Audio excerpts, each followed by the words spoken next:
Ernakulam general ആശുപത്രിക്ക് അഭിമാന നേട്ടം. രാജ്യത്ത് ആദ്യമായി ഹൃദയമാറ്റ ശസ്ത്രക്രിയ നടത്തുന്ന ഒരു സർക്കാർ ജനറൽ ആശുപത്രിയായി മാറിയിരിക്കുകയാണ് ഈ ആതുരാലയം. വാഹനാപകടത്തെ തുടർന്ന് മസ്തിഷ്ക മരണം സംഭവിച്ച കൊല്ലം ഇടവട്ടം ചിറക്കൽ സ്വദേശി 47-കാരനായ ഷിബുവിന്റെ ഹൃദയം ഇനി നേപ്പാൾ സ്വദേശിനി ദുർഗാകാമിയിൽ തുടിക്കും.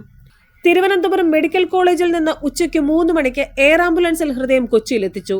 തുടർന്ന് 4 മിനിറ്റിനുള്ളിൽ ജനറൽ ആശുപത്രിയിലെത്തിച്ച് ശസ്ത്രക്രിയ ആരംഭിച്ചു. ഡോക്ടർ ജോർജ് വെള്ളൂരാന്റെ നേതൃത്വത്തിലാണ് ശസ്ത്രക്രിയ നടന്നത്. 6 മാസത്തിലധികമായി എറണാകുളം ജനറൽ ആശുപത്രിയിലെ ചികിത്സയിലാണ് 23 വയസ്സുള്ള ദുർഗ. അപൂർവ ജനിതാവസ്ഥയായ ഡാനോൻ മൂലം ഹൃദയ സംബന്ധമായ ഹൈപ്പർട്രോഫി കാർഡിയോമയോപ്പതി എന്ന രോഗമുണ്ട് ദുർഗയ്ക്ക്.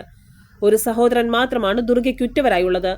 അമ്മയും സഹോദരിയും ഇതേ രോഗം ബാധിച്ചാണ് മരിച്ചത്. അച്ഛൻ നേരത്തെ മരിച്ചിരുന്നു. നേപ്പാളിലെ അനാഥാലയത്തിൽ പഠിച്ചു വളർന്ന യുവതി ഇതിന്റെ നടത്തിപ്പുകാരനായ മലയാളിയിൽ നിന്നാണ് കേരളത്തിലെ ചികിത്സയെക്കുറിച്ച് അറിയുന്നത്. കേരളത്തിലെത്തി ചികിത്സ തേടിയെങ്കിലും വിദേശി എന്ന നിലയിൽ ഹൃദയം ലഭിക്കുക നിയമപരമായി ബുദ്ധിമുട്ടായിരുന്നു. ഒടുവിൽ ഹൈക്കോടതിയുടെ ഇടപെടലിലാണ് ദുർഗയ്ക്ക് ഹൃദയം സ്വീകരിക്കാൻ സാധിച്ചത്.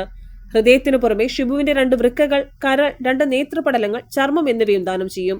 ഒരു വൃക്കയും കരളും കിംസിലെ രോഗിയിൽ മാറ്റിവെച്ചു. News bureau, Ernakulam.